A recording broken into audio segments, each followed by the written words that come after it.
존경하는 국립방송통신대 리더스그룹 여러분 안녕하십니까?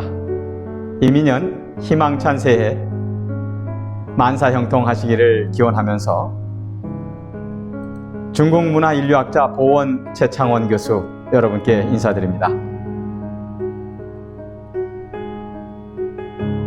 영광스러운 이 자리에 제가 발표할 내용의 제목은 우리는 왜 조선의 마르코 폴로 최부를 알아야 하는가 입니다. 우리는 마르코 폴로 동방견문록은 아는데 조선의 최부의 표회록은 몰랐는가? 아는 마르코 폴로 중국견문록, 모르는 최부의 표회록 이야기 지금부터 시작합니다. 최부의 표회록은 바로 세계 3대 중국 견문록 중 최고의 기록문헌이죠. 우리는 그것을 알고 있는가?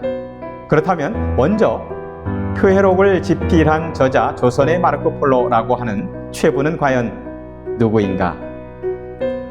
최부는요 1454년 전라도 나주에서 태어납니다. 24세 때 진사가 되어서 성균관에 입학하고 29살에 문과에 과거급제를 합니다.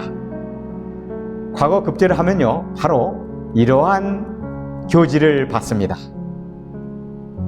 세 번째 줄의 밑에 보면요 최부 문과 중시 을과 제1인 이렇게 적혀 있습니다.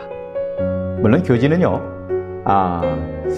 국왕의 말씀을 지칭하는 용어이기도 하지만 여기에 보면 과거 시험 합격 통지서라고 할 수 있죠.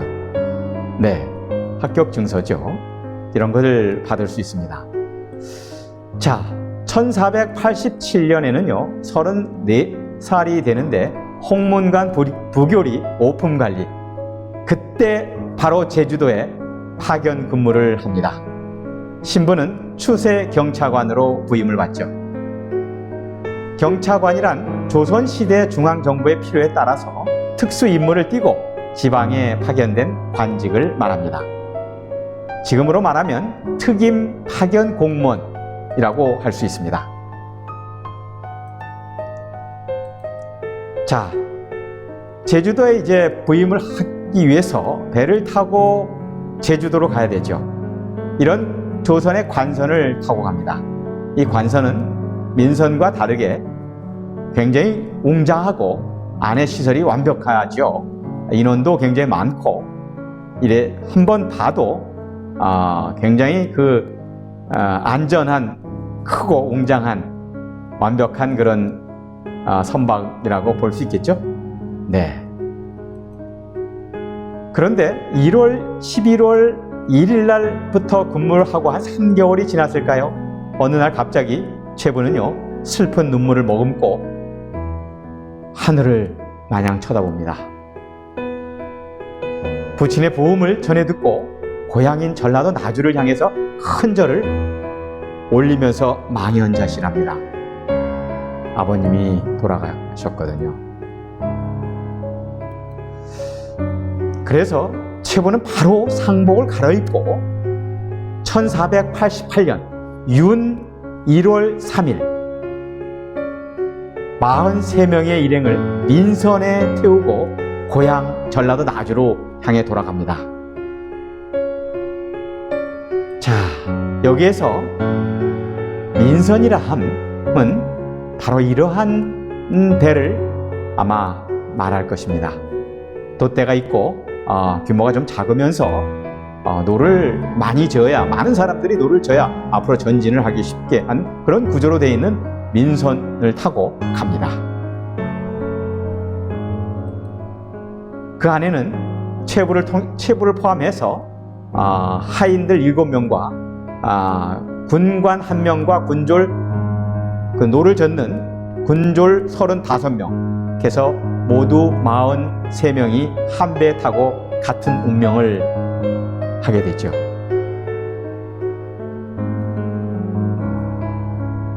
최부의 민선은 한 5리 정도, 10리 정도 갔을 때 날씨가 별로 좋지 않았습니다.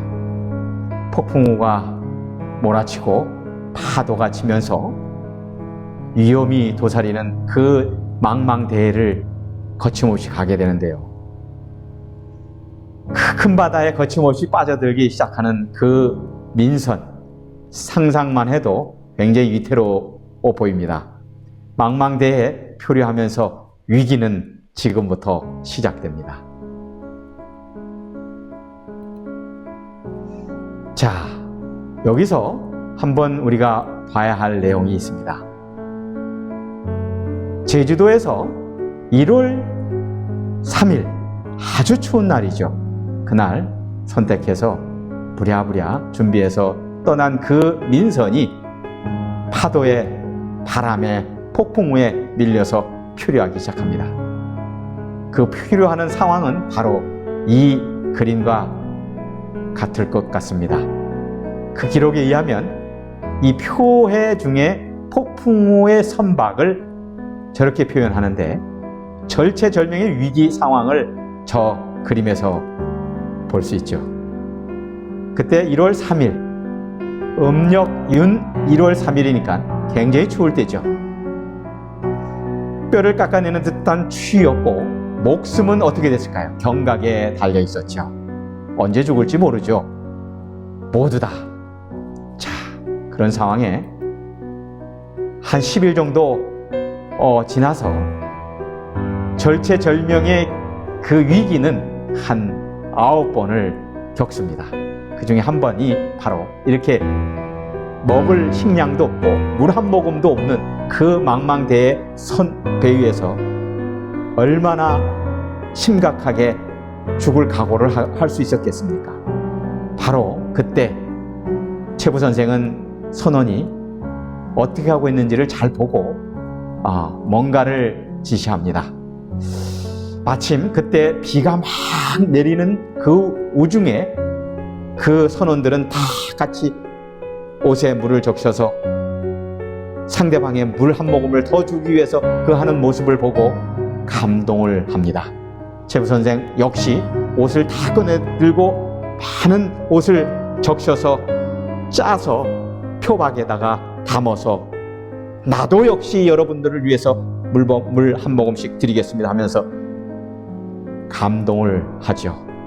여기서 최부 선생은 인의예지 신혜를 여러분께 배웁니다 하고 말을 건네는 순간 많은 거기에 있는 선원들이 그때부터 최부 선생은 저 선원 모두 다의 신앙의 대상인 것처럼 존경을 하고 뒤따르죠. 바로 여기서 리더십이 보이는 겁니다. 위기관리 능력이 대단하죠. 여기서 감동의 연속입니다. 자, 그러다가 이제 지칠 대로 지쳐서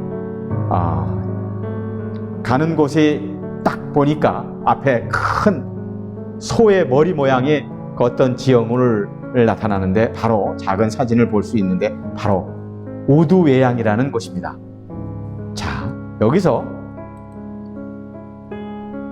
제주도에서 표류 14일 동안 2주 동안 하고 정처 없이 떠나려 갔던 바로 그곳 중국 대륙 저 상해 밑에 영파 산문현 연해안 우두외양이라는 곳입니다. 바로 이곳인데요.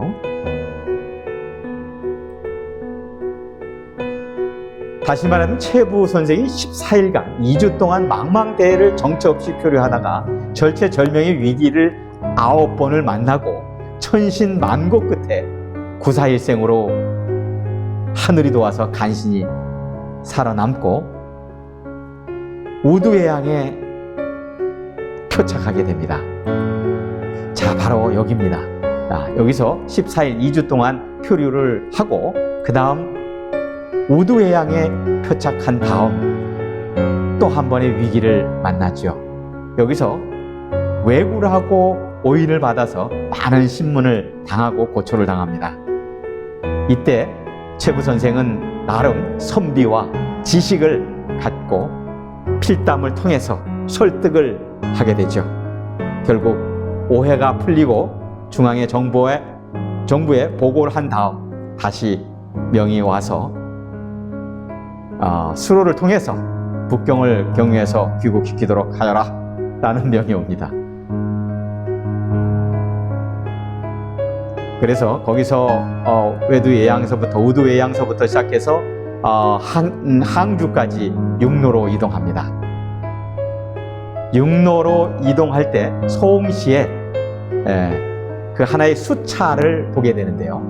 그 수차를 보면 이쪽 논에서 저쪽 논으로 물을 이제 옮기는 그런 기계인데 조선에는 그 당시 때 없었죠. 그래서 최부 선생은 그거를 아주 자세하게 묻고 기록해서 남깁니다. 나중에 귀국해서 조선에 혁신적인 농업 기술을 도입하는 데 큰 공로를 세우죠. 성리학자 최부 선생이 이용후생의 정신을 갖고 있었다는 것, 실사구시의 사상을 갖고 있었다는 것, 새삼 알게 되는 부분입니다. 자, 여기서 다시 항주까지 가서 며칠 묵고 다시 항주에서 수로로 이제 이동을 합니다. 수로로 이동할 때 소주를 거쳐서 강소성 소주, 강소성, 산동성, 하북성, 그 다음 천진, 북경을 도착하죠. 한 2달 반 정도의 긴 여정입니다. 그 당시 때 그리 쉽지 않았을 텐데 그 가는 길마다 많은 분들이 이제 좀 대우를 해주고 환담을 하면서 필담을 통해서 많은 정보를 기록하게 됩니다. 자, 그러면 항주에서 소주를 거쳐서 쭉 올라가는 그 주요 도시를, 주요 지역을 다 나열 한번 해봤습니다. 총 44개의 큰 도시를 거쳐가는데요. 그 중에서 소주시에 도착했을 때 어떤 관료가 수첩 하나를 꺼내 들면서 당신이 그렇게 고생했던 그 표에 바다 위에 표류하면서 이 42명의 목숨을 당신과 함께 리더를 해준 그 고마움 들어서 알고 있어 하면서 북경에 가면 이분을 꼭 만나보시오 하면서 왕아오 선생이라는 이름을 적고 그분의 시 한 수를 적어서 서첩에 적어서 건넵니다. 얼마나 감동적이었겠습니까? 그거를 애지중지하면서 가슴속에 주머니에 넣고 한 2달 반 정도, 거의 3달 정도를 가서 수로로 북경에 도착하고, 북경에 도착한 후에 그 당시 때 황궁에 있었던 황제, 홍치 황제를 아련한 다음 한 25일 정도의 북경에서 체류를 하게 됩니다. 그때 꼭 만나고 싶었던 왕아오 선생을 만나는 스토리는 조금 더 지나서 끝에 시간이 허락하는 대로 한번 말씀드리도록 하고, 이 여정 한 4,400km 정도, 9,000리 정도 이상의 거리를 한 거의 6개월 정도에 거쳐서 6월 4일날 압록강을 건너죠. 대단한 여정인데요. 어쩌면 그렇게 한 명도 낙오자 없이, 한 명도 사망자가 없이 건강하게 귀국할 수 있다는 것, 이것은 대단한 행운이라고 할 수 있고, 또 명나라에서 조선에 대한 어떤 예우가 바로 여기서도 이제 엿볼 수가 있는 부분이죠. 네. 자, 경항대운하. 자, 여기 항주서부터 소주, 양주로 거쳐서 천진, 북경으로 도달하는 그 수로가 있어서 그 수로를 이용해서 북경에 도달한 것이죠. 갈 때는 이제 이런 수로를 통해서 배를 타고 43명이 또 위험을 무릅쓰고 북상을 합니다. 많은 스토리가 있고, 또 최부 선생은 그 안에 보고 듣고 행동하고 깨달았던 모든 부분을 매일같이 일기 형태로 기록에 남깁니다. 그냥 기록에 남기는 게 아니고 이런 원칙이 있습니다. 표력의 일기체 형식의 기록 특징은 다음 3가지 기록 원칙이 있는데요. 첫 번째는 백문이 불여 일견. 100번 듣는 것보다 한 번 보는 것이 더 낫다. 모두 보는 것은 다 문자로 기록에 남깁니다. 그리고 행동한 것에 대한 것도 다 남기죠. 백견이 불여 일행이다. 100번 보는 것보다 한 번 행하는 것이 더 낫다. 100번 행하는 것이 한 번 깨달는 것보다 100번 행하는 것은 한 번 깨달는 것만 못하다. 그러니까 한 번 깨달는 것이 더 좋다. 따라서 듣고 보고 행동하고 깨달은 모든 부분을 다 기록에 남긴다는 것입니다. 이게 최부 선생의 일기체 형식의 기록 원칙입니다. 이거는요, 자세히 읽어보시면요, 우리도 다 느낄 수 있는 부분이 다 기록되어 있습니다. 자, 그러면 최부 선생이 필체를 보면요, 또 이렇게 잘 썼습니다. 자, 그 필체를 보면요, 중국 친구도 놀랍니다. 이 경항대운하를 가면서 이 기록이 남길 때마다 이 관료하고 같이 대화를 나눴을 때 그 중국의 관료들이 딱 보고 중국말로 따치, 요쩔 다 이렇게 얘기를 합니다. 무슨 얘기냐? 여기에 글씨를 보면 대범하며 그 다음에 힘이 넘칩니다. 이렇게 말을 해줍니다. 사실 그런가요? 예, 그렇습니다. 그리고 거기에 자세하게 기록해 둔 사항이 진짜 우리 조상의 기록 문화는 세계적이다라고 볼 수 있는 대목이죠. 거의 이렇게 쓴다라고 볼 수 있겠죠. 대단한 실력입니다.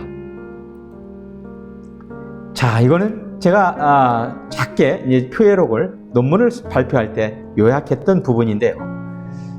여기 내용을 잠깐 보시면 한 184개월 반 정도, 5개월 넘게의 그 많은 일정을 소화하면서 한 6만 자 정도 이상의 글을 써냅니다.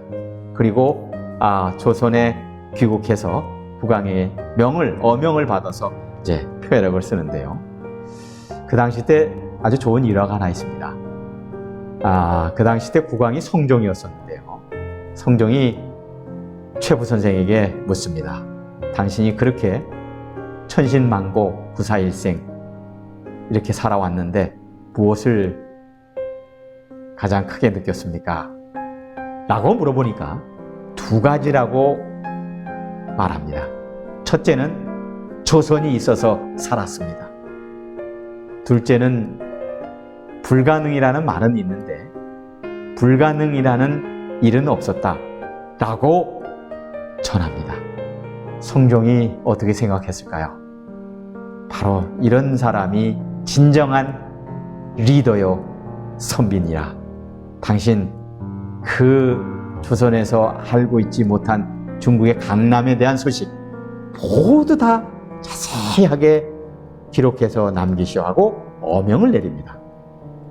원래는 전라도 나주로 가서 빨리 또 상을 치러야 되는 그 상황인데도 불구하고 어명을 받들고 기록에 남깁니다. 그 안에 내용은 그 수로로 이동하면서 지리, 도시, 민속, 풍속, 농업, 기술, 사회 풍토, 언어, 경제, 교통, 군사까지 망라하장 다 기록에 남깁니다. 대단한 사료죠. 지금도 중국에서는요, 그 표회록 책을 보면서 중국의 명나라 때의 역사를 가장 정확하게 알려주는 사료라 인정하고 있습니다. 자, 그래서 여기 체크를 한번 해봤고요. 자, 이래서 이제 그 조선에서는 이런 목판본을 서적으로 만들어냅니다. 6번 정도의 계속해서 출판하게 되죠. 자, 그것을 바로 1769년 일본인이 제일 먼저 일본어로 번역을 합니다. 자, 한번 보실까요? 기요다 군긴이라는 일본인이 1769년 일본어로 완벽하게 이제 번역을 하고요. 그 다음 1965년 미국인 존스 매스킬이 영문본으로 번역합니다. 그리고 최부 선생의 후손인 최기용 선생이 한글본을 1979년에 이제 번역을 하고요. 그 다음에 1992년 드디어 중국에서 북경대학 갈진가 교수가 중국어 제본을 하게 됩니다. 그리고 나중엔 베스트셀러도 되지 않겠습니까? 자, 그럼 중국을 여행하면서 최부 선생은 중국의 유가 사상의 행동 방침, 행동 표준을 이렇게 정의를 내리고 있습니다. 우리가 알고 있는 그 삼강오륜의 오륜, 부자유친, 부부유별, 군신유의, 장유유서, 붕의유신 5개의 오륜이 기본으로 있고 개인과 단체에 대한 부분도 발견했습니다. 개인과 단체는 반드시 경이 있어야 된다. 유경. 단체와 단체는 또한 유해가 있어야 된다. 은혜로울 해자. 은혜가 있어야 된다. 이런 것을 정확하게 파악하고 기록해 남깁니다. 이것은 지금도 굉장히 중요한 유가 사상의 행동 방침이죠. 자, 그런데요, 나중에 자세히 읽어보시고 분석해보면 표해록의 핵심 사상, 최부 선생이 갖고 있었던 사상은 바로 이 3가지가 아니었나, 저는 그렇게 판단해서 맨 마지막에 결론 부분을 이렇게 내리고 싶습니다. 표해록 4,400km의 여정, 6만 자의 기록, 방대한 양의 기록물, 최부가 갖고 있었던 국가 간 윤리관, 그런 것이 완벽하게 작용한 이 표해록의 핵심 사상은 다음 3가지가 있다고 봅니다. 첫 번째 사상은 제1조화 사상, 제1하모니 사상, 즉 나와 나 자신과의 하모니, 그리고 균형을 추구해야 한다는 사상. 여기에는 내재적인 실질적인 조화와 외재적인 형식적 하모니가 반드시 포함되어야 한다. 따라서 여기에는 정신세계, 정신문화가 존재한다. 형이상학적인 문화가 존재한다라고 정의를 내리죠. 두 번째 하모니 사상은요, 나와 타인과의 조화와 균형을 추구하는 사상이라고 봅니다. 그래서 인간관계에 있어서 윤리 시스템과 커뮤니케이션 시스템이 존재한다. 거기에는 가정, 친족, 조상관계, 이웃지역을 포함한 이런 어떤 인간관계의 시스템을 얘기하죠. 여기에는 아주 중요한 유가 사상이 존재한다, 이렇게 본 것이죠. 마지막 3번째의 하모니 사상은요, 나와 대자연과의 하모니와 균형을 추구하는 사상, 바로 자연계의 시스템을 얘기하는데요. 여기에는 이제 물질 문화를 중요시하는 그런 시스템을 가지고 있죠. 그래서 시간과 공간과 신명 시스템을 포함한 그런 핵심 사상, 제3의 하모니 사상이라고 할 수 있습니다. 따라서 물질 문화, 윤리 문화, 정신 문화를 다 이 표해록에 담아냈다고 하는 것을 보여주는 것이죠. 따라서 이 표해록은 대한민국 사람이라면 한 번씩은 꼭 읽어봐야 되는 아주 필독서라고 생각합니다. 자, 그럼 마지막으로요, 시 한 수의 인연을 예를 들어서 설명하고 마무리할까 합니다. 수로로 이동할 때 항주를 지나서 소주를 거치는데 소주시에 어떤 관료가 하나의 수첩을 주면서 이 시를 간직하고 가서 북경에 가서 그 황궁에 근무한 그 왕하오 선생을 꼭 만나보시오 한 그 서책을 가지고 북경에서 홍치 황제를 아련한 후에 25일 동안 체류하면서 왕하오 선생을 만나기를 고대하죠. 드디어 왕하오 선생을 만나게 됩니다. 자, 왕하오 선생을 만나면서 이런 생각을 하게 됩니다. 처음 딱 만날 때 왕하오 선생이 최부 선생 얘기를 들었지요. 그 제주도에서 표류하면서 14일 동안, 그리고 수로를 통해서 이 먼 길을 한 3개월 동안 왔으니 얼마나 고생이 많았어 하면서 노노의 한마디를 전합니다. 有朋自远方来不亦乐乎. 내가 친구가 있어 저 멀리서 나를 찾아오니 내 어찌 기쁘지 아니하겠는가, 이렇게 말을 합니다. 사실 이제 최부 선생은 왕아우 선생보다 4살 아래죠. 네. 그리고 재상을 지냈던 왕아우 선생의 말 한마디는 사실 그 당시 때는 금쪽 같은 말씀이었겠죠. 그러면서 들으면서 자기가 간직했던 그 왕아우 선생의 시 한 수를 펼치면서 당신의 이 귀중한 시가 내 품속에 있었습니다 하면서 말을 건넵니다. 그러면서 필담을 나누는데요. 그 시가 바로 여기에 있습니다. 제목은 바다해자 새우화자 그림도자입니다. 해하도인데요. 왕아우 선생이 적어놓은 시인데 이것을 간직하고 있다가 왕아우 선생을 보여주면서 이 얘기를 하면서 당신의 그 절체절명의 위기와 천신만고 끝에 이렇게 살아온 당신을 생각해서 또 당신을 당신의 어떤 그 선비정신과 국가관 이런 것들을 생각하면 반드시 덕이 있어야 된다. 덕이 있지 않으면 그렇게 할 수 없는데 당신은 충분히 숭덕사상을 갖고 있는 사람이요. 그의 숭덕사상을 강조한 그 시니까 얼마나 좋아했겠습니까? 채부 선생님이. 그래서 채부 선생이 그것을 아마도 이 시를 왕아우 선생에게 오히려 한번 읊어드리지 않았을까. 왕아우 선생의 수복 강령을 위해서. 저는요, 그래서 지금 21세기에 보원 최창원 교수가 여러분을 위해서, 여러분의 수복 강령을 위해서 제가 그 상황이라고 생각하고 시 한 수를 선물합니다. 망망大海浮冲浪，日月生春傲北上，其间无怪何所？海马天物大如象，游鱼如雾后如帆，下坠细尾有10丈，精灵怒气细如疾，力战洪涛欲沸出，江湖雨血总浮游，虚言平生未曾识。华公何处西流阵？梦中称道长须过。黑风却海浪如山，鱼龙变化须有见。从容圆桌先知去，去上青天生于恨。 여러분께 진심으로 수복 강령을 위해서 한번 읊어드렸습니다. 자, 이 시의 내용은요, 사실 이 그림과 일맥상통하는 서화일치의 내용인데요.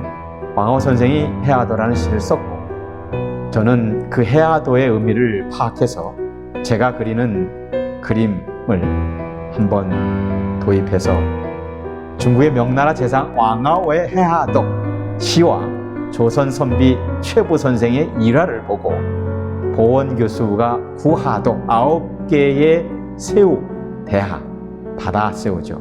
바다에서 9번의 그 절체절명의 위기를 넘겼던 그 상황을 생각해서 9마리 새우를 그려봤습니다.